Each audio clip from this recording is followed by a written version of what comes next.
নির্বাচনের সময় অনাকাঙ্ক্ষিত কেউ হাজির হোক তা চায় না সরকার, তাই অন অ্যারাইভাল ভিসা প্রদানের ক্ষেত্রে কড়াকড়ি করে জুড়ে দেওয়া হয়েছে কিছু শর্তাবলী।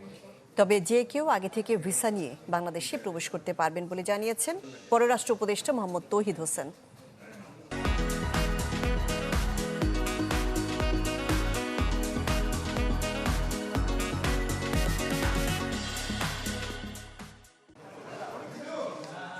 নির্বাচনের বাকি নেই এক মাসও, যার প্রস্তুতি চলছে সবখানেই।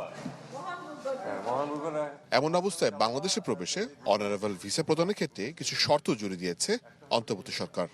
তা হলো আগমনের উদ্দেশ্য, ফিরতি টিকিট ও হোটেল বুকিং বা যেখানে থাকবেন সেই ঠিকানা তুলে ধরতে হবে। এক্ষেত্রে কোনো অনিয়ম হলে ভিসা দেওয়া হবে না। বুধবার বিকেলে পররাষ্ট্র উপদেষ্টা জানান, যে কোনো অনাকাঙ্ক্ষিত পরিস্থিতি এড়াতেই এমন সিদ্ধান্ত। তবে আগে থেকে ভিসা নিয়ে দেশে প্রবেশ করতে পারবেন যে কেউই। নির্বাচনের সময় অনাকাঙ্ক্ষিত পরিবেশ সৃষ্টির চেষ্টা হতে পারে। অনেকেই যারা কাম্য না ঠিক তারা এসে হাজির হয়ে যেতে পারে। এই জন্য আমরা তো ভিসা বন্ধ করছি না, ভিসা নিয়ে আসুন, যে কেউ আসতে চান, যাদের পারপাস ঠিক থাকবে তাদেরকে আমরা আসতে দেবো, কিন্তু হুট করে কেউ হাজির হয়ে না যায় এই জন্য। এক প্রশ্নের জবাবে তৌহিদ হোসেন জানান, বাংলাদেশ মিয়ানমার সীমান্তে হতাহতের ঘটনায় ঢাকায় দেশটির রাষ্ট্রদূতকে তলব করা হয়েছে। আর গাজায় ইন্টারন্যাশনাল স্টাবিলাইজেশন ফোর্স গঠনের যে পরিকল্পনা, সেখানে বাংলাদেশ অংশ নেবে কিনা এখনো নীতিগত সিদ্ধান্ত হয়নি।